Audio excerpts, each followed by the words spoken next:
Deep in the fog-shrouded valleys of the Appalachian Mountains, where civilization thins and ancient secrets whisper through the pines, there exist places that seem to defy the natural order.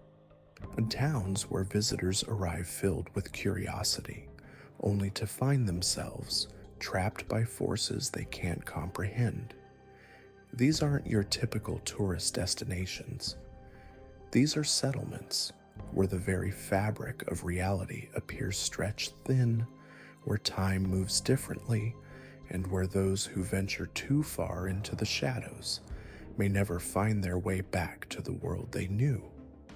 The Appalachian Range, stretching nearly 2,000 miles from Canada to Alabama, harbors mysteries that date back centuries. Native American tribes spoke of cursed grounds long before European settlers arrived.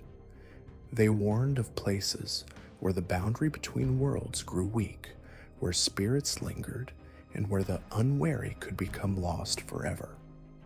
Today, locals still share these warnings, though few outsiders take them seriously. They should. What you're about to discover challenges everything you think you know about small-town America. These 5 remote communities, nestled deep within the mountain wilderness, share a disturbing pattern. People arrive seeking adventure, solitude, or simply passing through. But something about these places changes them. Some lose track of time entirely. Others experience memories that don't belong to them. Many report feeling watched by unseen eyes, followed by footsteps that leave no prints, haunted by voices that speak in languages no scholar can identify. The stories that emerge from these towns are consistent enough to be troubling, yet strange enough to be dismissed by skeptics. Local law enforcement has learned to avoid certain areas after dark. State authorities have quietly rerouted highways to bypass problematic zones. Park services have closed trails without explanation. Yet the towns remain, their populations seemingly unchanged despite the passage of decades, their residents displaying an unsettling familiarity with visitors they claim never to have met. What makes these places particularly unnerving is how normal they appear at first glance. Quaint main streets lined with weathered storefronts, churches with steeples that pierce the mountain mist, cemeteries where the oldest headstones bear dates that historians struggle to verify, children playing in yards while their parents watch from porches, their smiles just a little too wide, their eyes holding knowledge that seems far too old for their faces. The first settlement we'll explore sits hidden in a valley so remote that GPS devices begin malfunctioning miles before you reach it.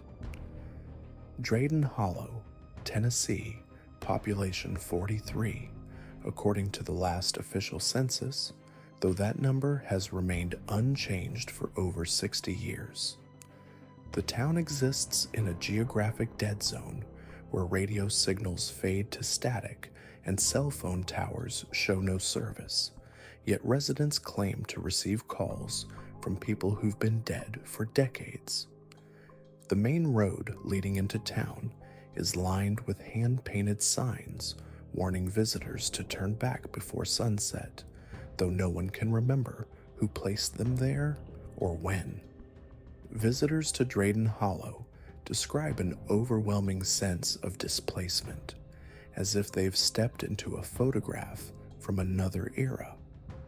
The general store stocks brands that haven't existed for generations, yet the products appear fresh, their expiration dates showing impossible future years.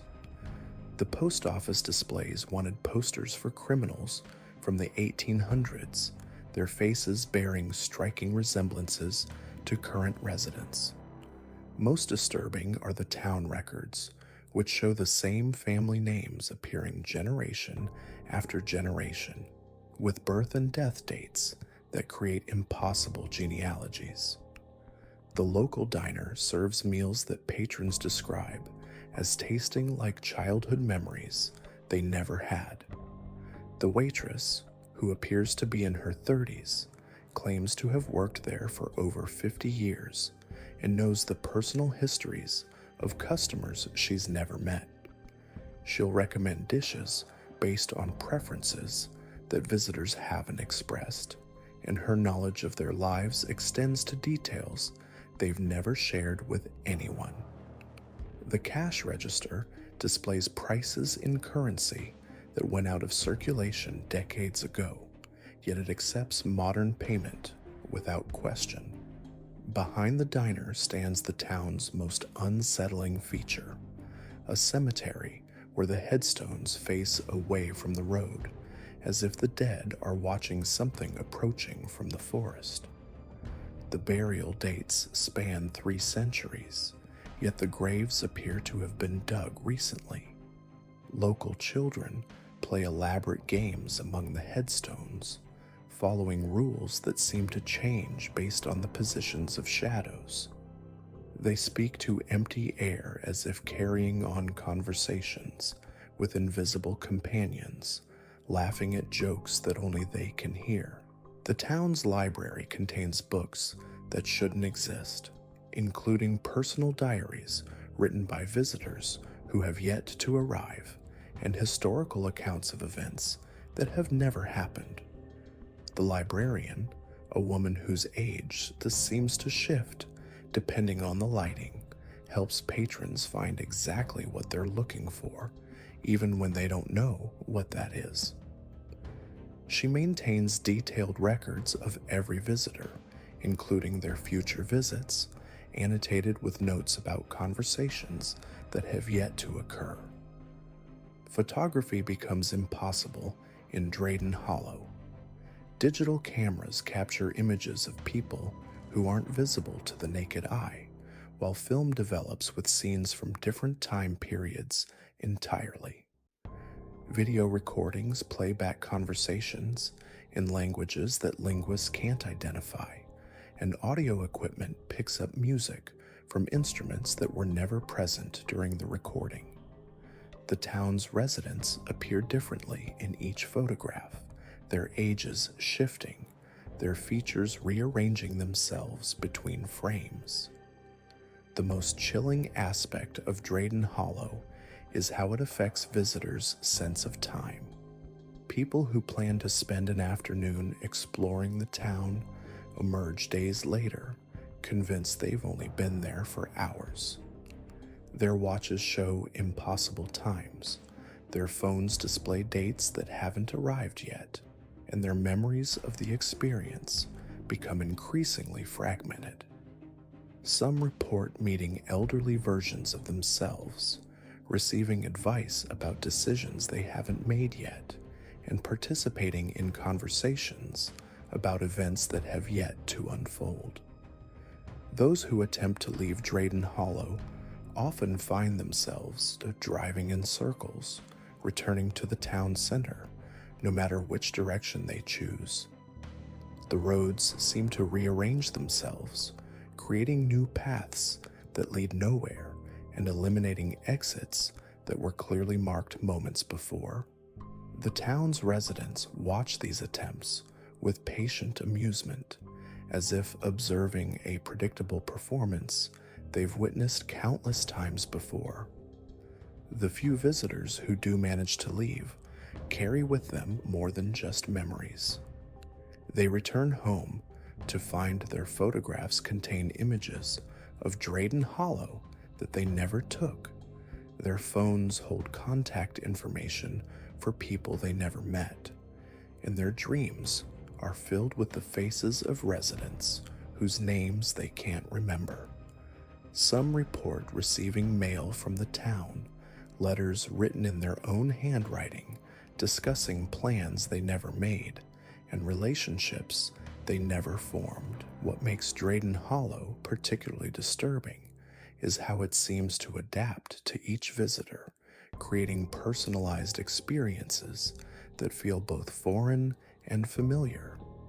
The town appears to know things about its guests that they've forgotten about themselves, displaying artifacts from their past and presenting scenarios that force them to confront memories they've buried. It's as if the place exists specifically to blur the line between reality and memory, between past and present, between the living and the dead. The second location on our journey takes us deeper into the mountains, where the trees grow so thick that sunlight struggles to penetrate the canopy. Milbrook, West Virginia, presents itself as a perfectly preserved mining town from the early 1900s, complete with company housing, a functioning mine shaft, and residents who claim their families have worked the same jobs for over a century. The town exists in a state of perpetual autumn, with leaves that never fall and air that carries the scent of coal dust and something else, something organic and unsettling. The mine at Milbrook's heart continues to operate despite being officially closed since 1923, following a catastrophic collapse that killed 47 workers. The shaft descends far deeper than any geological survey indicates should be possible, and the sounds that emerge from its depths don't match any known mining equipment. Workers emerge covered in a black substance that isn't quite coal dust, their eyes reflecting light in ways that human eyes shouldn't, their voices carrying echoes of words they didn't speak. Visitors to Milbrook are welcomed with an enthusiasm that borders on desperation. The residents seem genuinely delighted to meet outsiders, though their conversations reveal knowledge of current events that should be impossible for people living in such isolation. They discuss modern technology with the casual familiarity of regular users, despite the town having no visible power lines, internet connection, or cell service. Their explanations for this knowledge are vague and inconsistent, changing depending on who's asking and when. The town's hotel, a 3-story wooden structure that creaks with every movement, offers rooms that seem to exist in different time periods simultaneously. Guests report finding personal belongings that aren't theirs, clothing from different eras, and photographs showing themselves participating in events they've never experienced.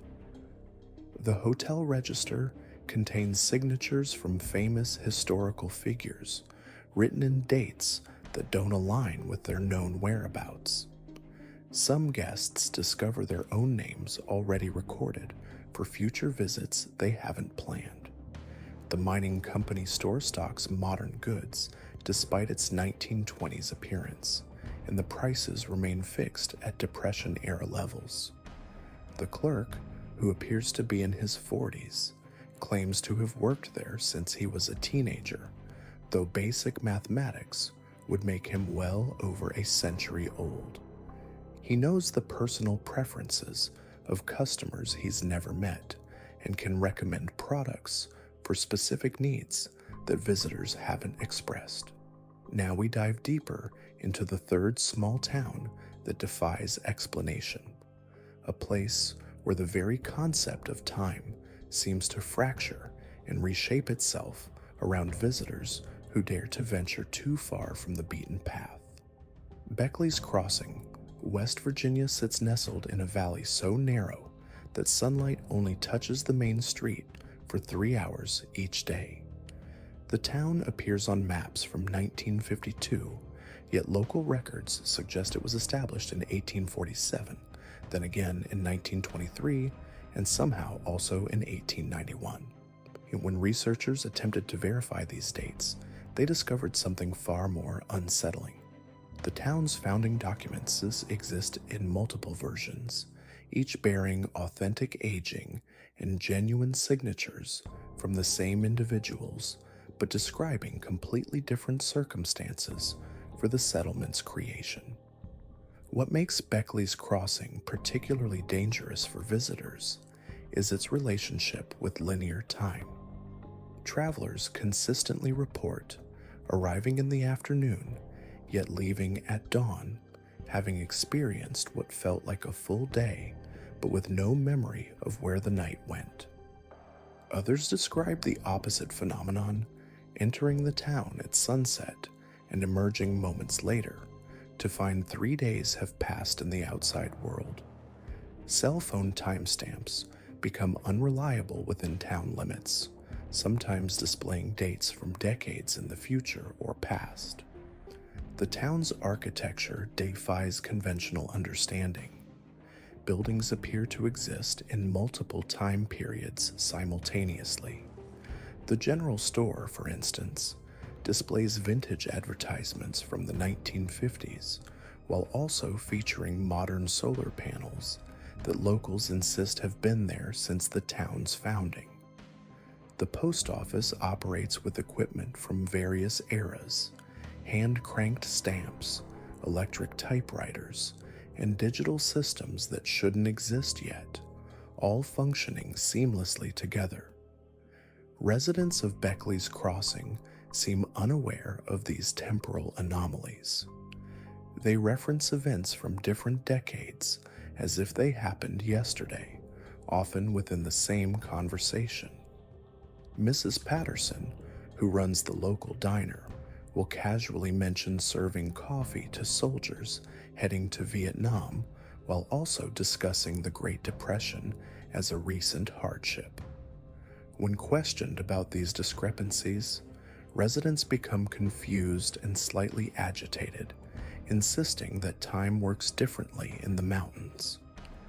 Visitors report experiencing the same hour repeatedly, sometimes dozens of times, until they perform some unknown action that breaks the cycle. These loops aren't perfect repetitions. Small details change each time, growing progressively stranger.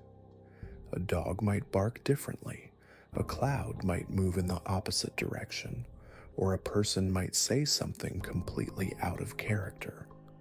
Some visitors become trapped in these loops for what feels like weeks, slowly losing their sanity as they try to determine what action will free them. The town's cemetery provides perhaps the most concrete evidence of temporal distortion. Gravestones bear death dates that haven't occurred yet, including some listing dates in the 2040s and 2050s.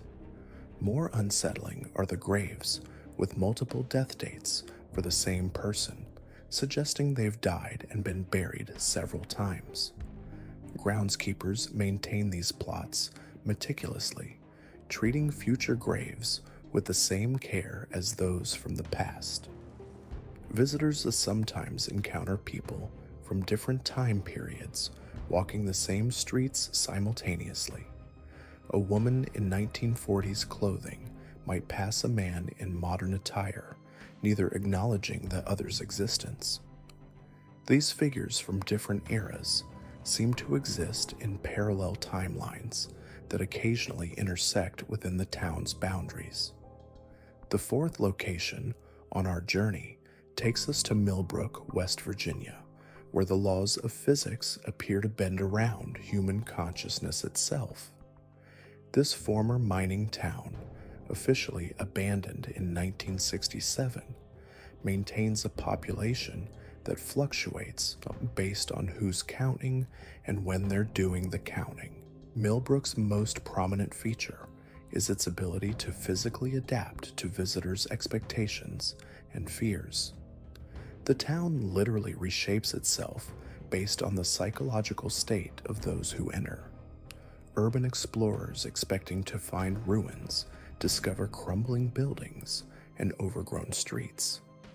However, visitors who approach with curiosity about the town's history find themselves walking through a surprisingly well-maintained community, complete with functioning streetlights and fresh paint on building facades. This adaptive quality extends to the town's residents. Some visitors encounter a thriving community of friendly locals who invite them to stay for dinner and share stories of the town's mining heritage. Others find the same streets populated by hostile figures who watch from windows and doorways, creating an atmosphere of intense paranoia. The personalities and even physical appearances of these residents seem to shift based on the visitor's mental state and subconscious expectations. The town's buildings exhibit impossible architectural properties. Structures appear larger on the inside than their external dimensions should allow. The old mining company headquarters, for example, appears to be a modest two-story building from the outside, but visitors report exploring dozens of floors, each containing perfectly preserved offices from different decades. Some explorers have spent entire days navigating these expanded interiors, only to emerge and find the building looking exactly as it did when they entered. Milbrook's abandoned mine shafts present another layer of impossibility. These tunnels extend far deeper than any mining operation would require, with some visitors reporting descending for hours without reaching the bottom. The tunnels themselves seem to reconfigure based on the explorer's route, creating a maze that changes while being navigated. Emergency services have responded to numerous calls from people lost in these mines, but rescue teams often find completely different tunnel systems than what the victims described. The town's temporal properties differ from Beckley's crossing in significant ways. Rather than experiencing time loops or distortions, visitors to Milbrook report encountering memories that aren't their own. They'll suddenly recall growing up in the town, attending school in buildings they've never seen before, or working in mines they've never entered. These false memories feel completely authentic while experienced, but fade quickly upon leaving the town's boundaries. Perhaps most troubling are the reports of visitors who claim to have met themselves in Milbrook. These encounters involve meeting alternate versions of themselves who made different life choices, as if the town exists at the intersection of multiple realities. These other selves often possess knowledge of events that haven't happened yet, or remember shared experiences that the visitor cannot recall. The town's ability to manifest physical objects based on expectation has been documented repeatedly. Visitors looking for specific items often find them in logical locations, even when those items shouldn't exist in an abandoned town. Someone hoping to find an old newspaper might discover one dated from the exact year they were thinking about, complete with relevant local news. These manifestations appear genuine until removed from the town, at which point they often disappear or transform into mundane objects. Photography within Milbrook produces consistently unreliable results. Cameras capture images that don't match what the photographer saw through the viewfinder. Pictures of empty buildings might show figures in windows, while photos of crowded streets might develop showing completely deserted areas.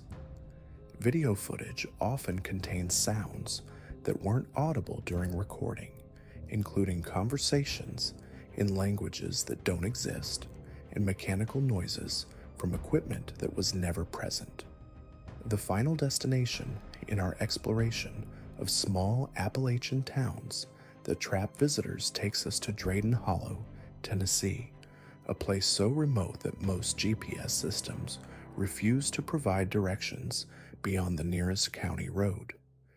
This settlement exists in a perpetual state of twilight, regardless of the actual time of day or season. Drayden Hollow's most distinctive characteristic is its relationship with human memory.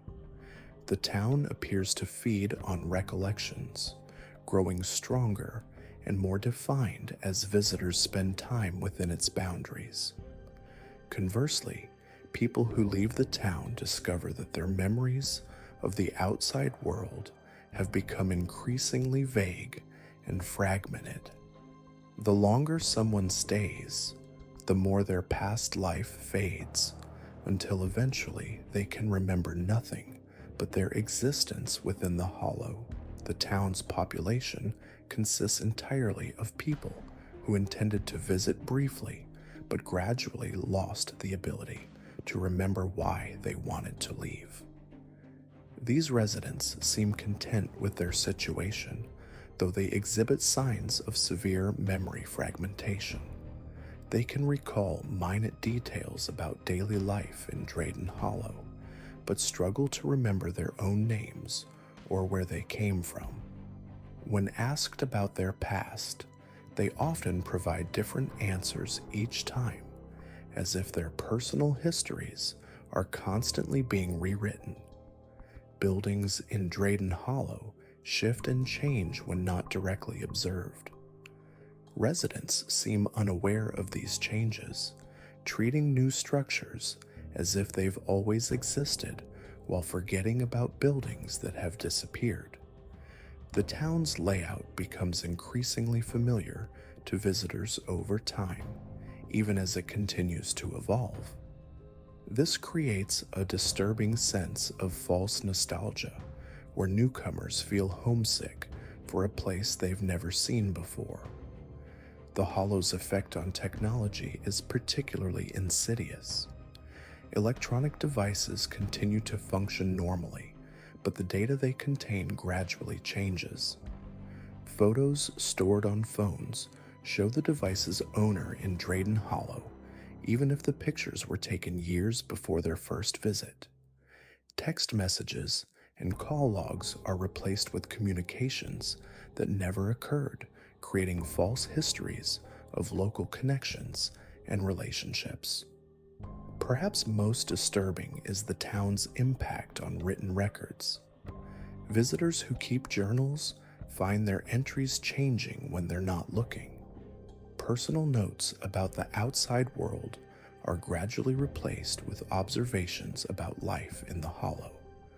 Shopping lists become inventories of local supplies, and appointments are rewritten as local social obligations.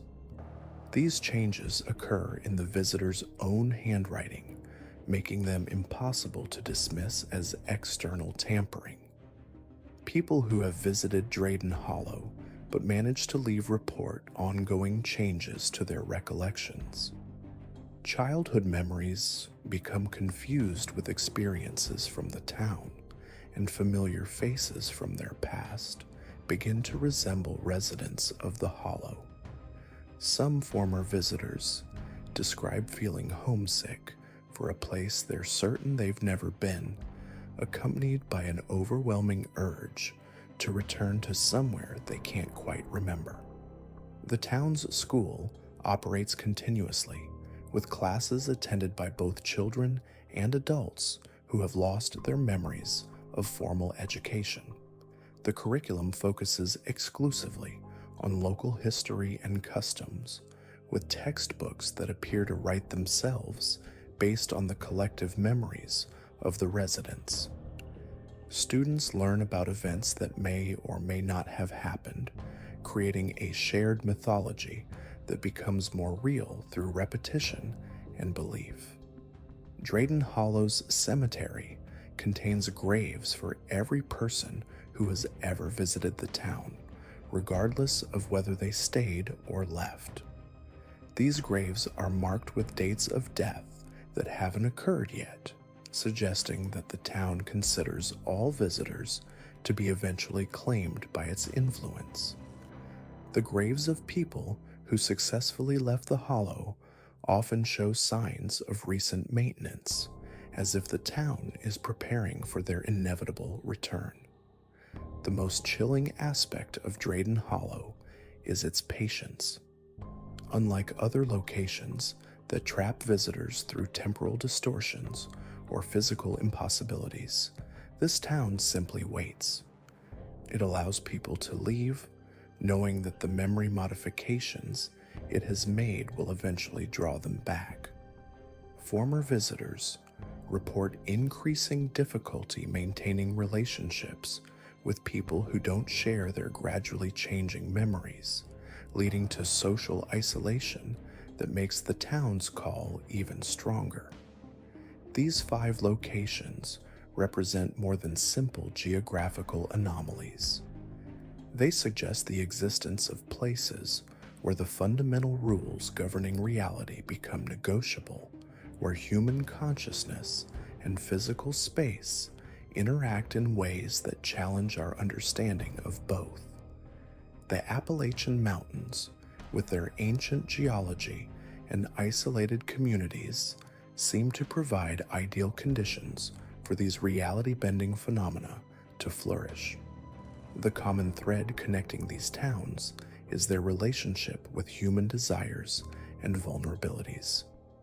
Each location offers something visitors seek: escape from time, fulfillment of expectations, or relief from the burden of memory. However, these gifts come with prices that become apparent only after it's too late to reconsider the bargain. What makes these places particularly dangerous is their subtlety. Unlike obvious supernatural threats, these towns present themselves as merely unusual, luring visitors deeper into their influence through curiosity rather than fear. By the time the true nature of these locations becomes apparent, escape may no longer be possible or even desirable. The question remains: are these towns conscious entities with their own agenda, or are they simply spaces where the boundaries between mind and matter have worn thin? The thing about these 3 towns is they don't just collect visitors, they collect stories, and the stories they collect start to bleed into each other, creating something that defies every natural law we think we understand about reality. Let me tell you about what happened to researcher Dr. Elena Vasquez in the summer of 2019. She was documenting disappearances across rural Appalachian communities when she encountered something that shouldn't exist. 3 separate field reports, 3 different towns, the exact same missing person: Marcus Chen, age 34, software engineer from Portland. His rental car was found abandoned in Drayden Hollow on June 15, 2019. Personal effects scattered around the vehicle, cell phone displaying impossible GPS coordinates that placed him simultaneously in 3 different locations. Local search teams found his wallet near the old mining equipment, his jacket hanging from a tree that residents swear wasn't there the day before. But here's where it gets disturbing. That same week, Marcus Chen's driver's license was discovered in Milbrook, 127 miles away. Same photo, same physical description, but the license showed a different birthday.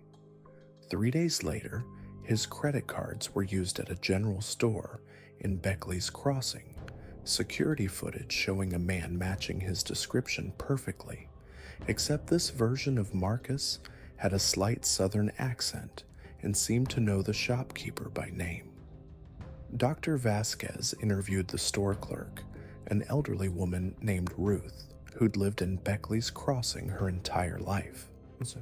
Ruth insisted she'd known Marcus for years, that he was a regular customer who always bought the same items, same time each month. She showed Dr. Vasquez a customer loyalty card with Marcus's name, dated back to 2014, 5 years before he'd ever visited the region. When Dr. Vasquez pressed for details, Ruth's responses became increasingly contradictory. She described Marcus as both a quiet loner and a talkative regular. She remembered him as tall and short, young and middle-aged, sometimes within the same sentence. Her memories seemed to shift in real time, like someone was editing her recollections while she spoke.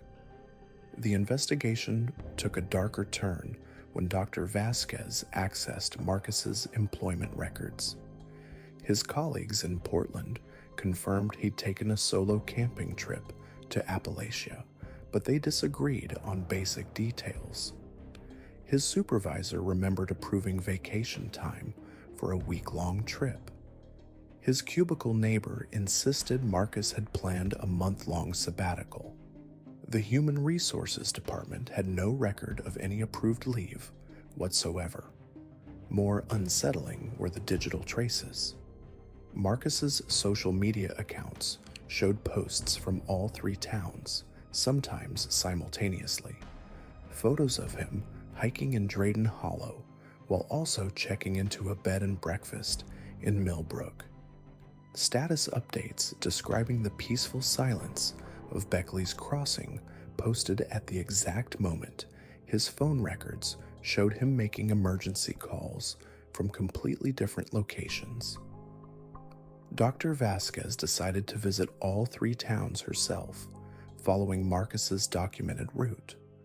What she discovered challenged everything she thought she knew about linear time and singular identity. In Drayden Hollow, she found Marcus's name was carved into a tree trunk, weathered as though it had been there for decades. The local historical society had a photograph from 1952 showing a man bearing an uncanny resemblance to Marcus standing beside that same tree. In Milbrook, the bed and breakfast owner produced a guest registry with Marcus's signature, but dated from 1987. The handwriting was identical to samples Dr. Vasquez had obtained from his Portland apartment.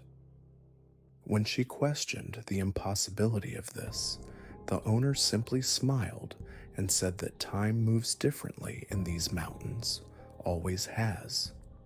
Beckley's crossing proved the most disturbing. The general store where Marcus had allegedly made purchases contained a small memorial wall, photographs of longtime residents who'd passed away. Marcus's photo was among them, listed as having died in 1963 at age 34. The image showed him wearing the same clothes he'd been wearing when he disappeared in 2019. Dr. Vasquez's investigation notes become increasingly fragmented as she spent more time in the region. Her initial scientific skepticism gave way to confused observations about places that seemed to exist in multiple time periods simultaneously. She wrote of encountering the same people in different towns, people who aged and de-aged between meetings, people who remembered events that hadn't happened yet. Her final report, submitted to the university 3 months after her return, was deemed unsuitable for publication. Colleagues described it as the work of someone suffering from severe psychological trauma or possible exposure to hallucinogenic substances. The report described a region where cause and effect operated according to rules that predated human understanding, where individual identity became fluid and negotiable. But the most chilling detail in Dr. Vasquez's report was her description of finally meeting Marcus Chen himself. Not in one of the 3 towns, but in a 4th location she couldn't properly identify or locate on any map. He was sitting in what appeared to be a diner that existed in the spaces between the other locations, eating the same meal over and over, while versions of himself from different timelines sat at adjacent tables. Marcus, she wrote, seemed aware of his situation but unable to explain it. He spoke of remembering multiple childhoods, different careers, various versions of his life that had led him to this moment. He described the 3 towns as collection points, places where reality gathered up loose threads of possibility and wove them into something that defied comprehension. When Dr. Vasquez asked how she could help him, Marcus laughed and said he wasn't sure he wanted to be helped. He'd experienced more life in the past few months than most people do in decades. He'd been a software engineer, a historical figure, a regular customer, a missing person, and a ghost. He'd lived through the same day hundreds of times, each iteration slightly different, each version teaching him something new about the nature of existence. The diner, Marcus explained, was where all the collected stories eventually ended up. Every person who'd ever disappeared in the region eventually found their way here, though they might not remember the journey. They sat at tables that existed in the gaps between moments, eating meals that satisfied hungers they didn't know they had, sharing stories that happened in timelines that might or might not be real. Dr. Vasquez's report ends abruptly mid-sentence, as though she'd simply stopped writing. Her colleagues found her in her office the next morning, staring at a map of Appalachia with a confused expression. She had no memory of writing the report, no recollection of visiting the region, and no explanation for the detailed notes that filled her research journals. The university quietly archived her work, but strange patterns continued to emerge. Other researchers began reporting similar experiences. Missing persons cases that involved the same individuals across multiple locations. Historical records that changed between viewings. Towns that appeared on some maps but not others, depending on who was looking and when. What these places represent isn't just geographical anomalies or psychological phenomena. They're something far more fundamental, collection points where human experience accumulates and transforms into something beyond individual existence. They're libraries of possibility, archives of what could have been, museums of alternative histories where visitors become exhibits. The three towns don't just make people disappear, they make them multiply, creating versions and variations that exist simultaneously across different timelines and realities. Every story that enters their boundaries becomes part of a larger narrative, a collective experience that transcends the limitations of singular identity. And perhaps most disturbing of all, they're not isolated incidents.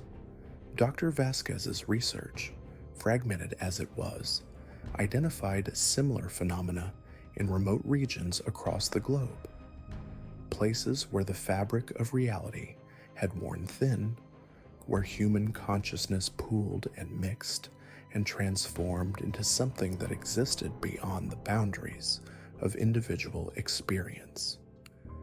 The mountains keep their secrets, but sometimes those secrets keep us too, in ways we're only beginning to understand, in ways that challenge everything we think we know about the nature of existence itself.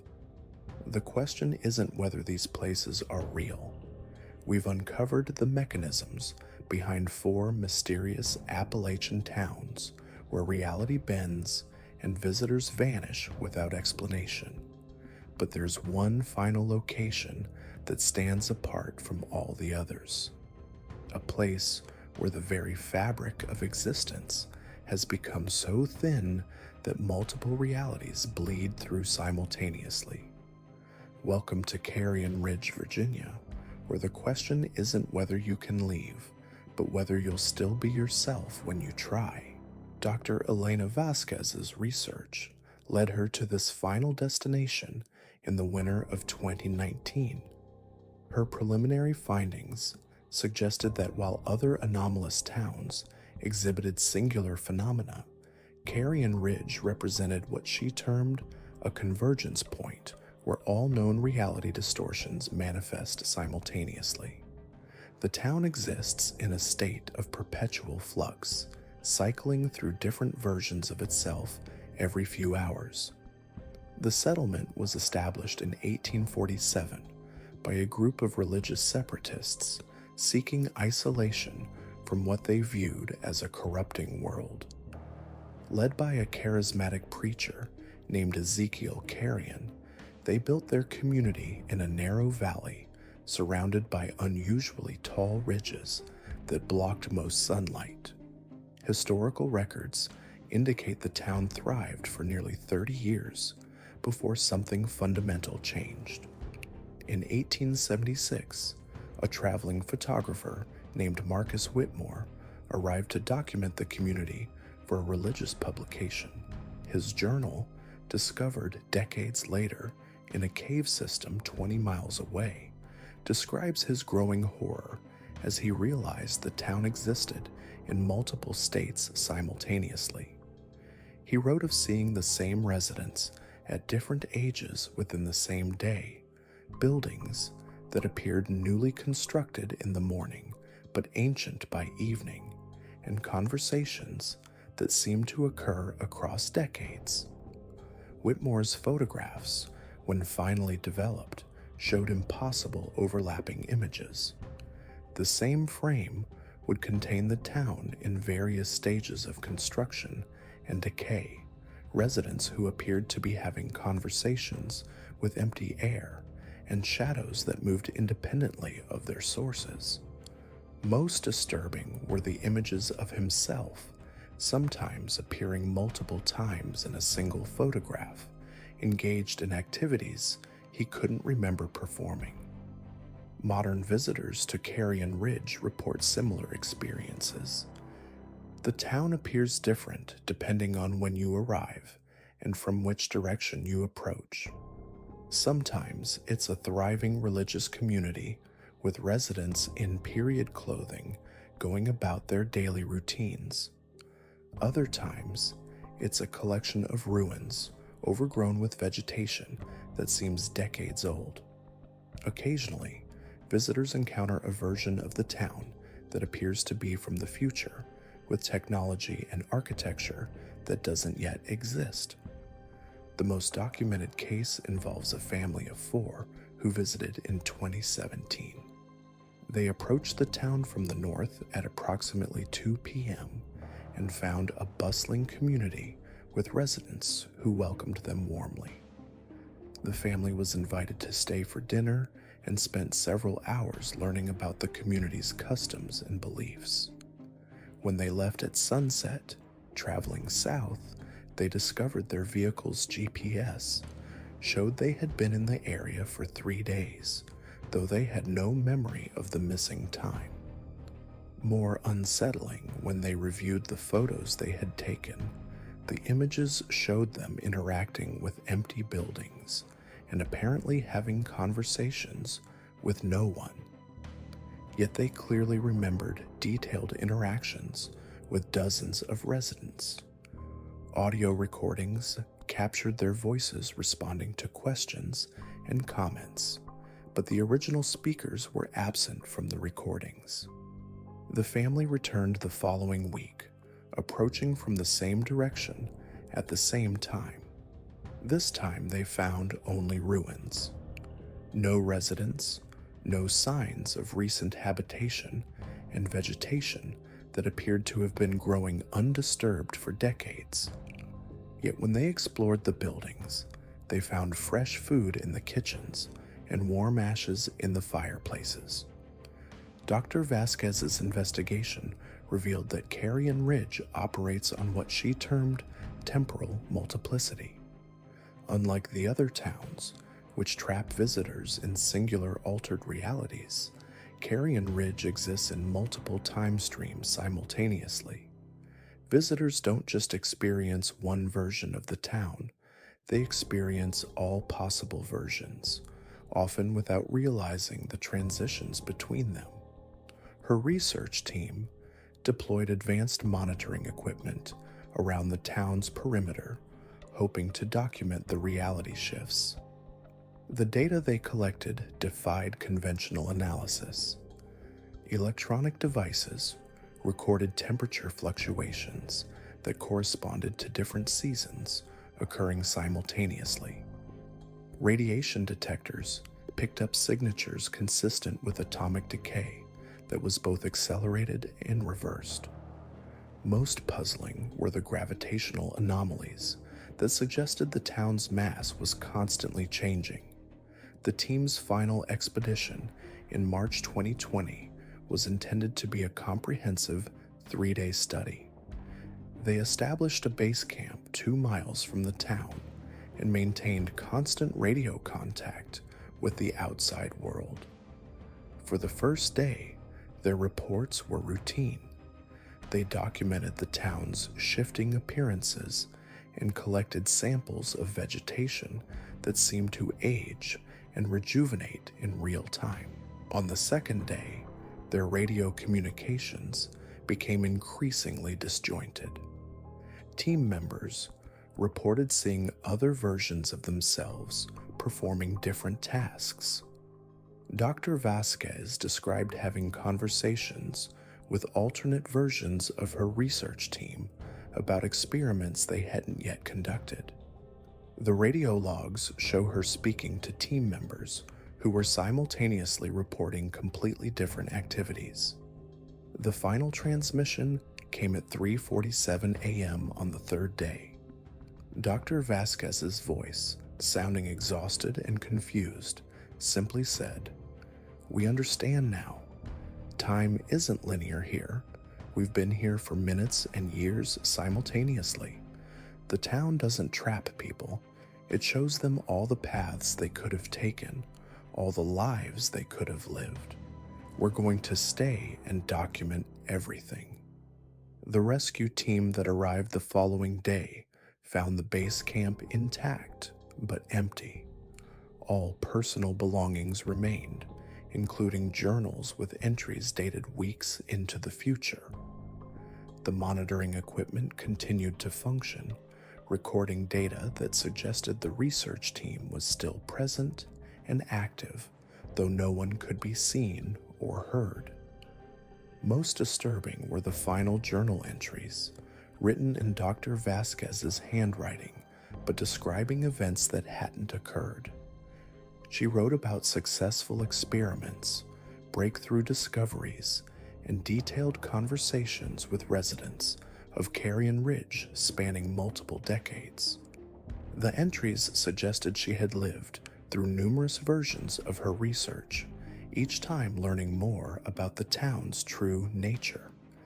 The final entry, dated 6 months in the future, read, "We finally understand what Carrion Ridge truly is. It's not a place where reality breaks down. It's a place where reality is complete. Every possible version of events exists simultaneously. Every choice made and unmade. Every life lived and unlived. The residents aren't trapped here. They're experiencing all possible versions of their existence at once." Subsequent investigations have been limited to remote observation.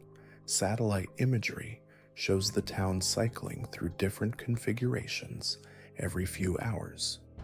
Sometimes it appears as a thriving 19th century settlement.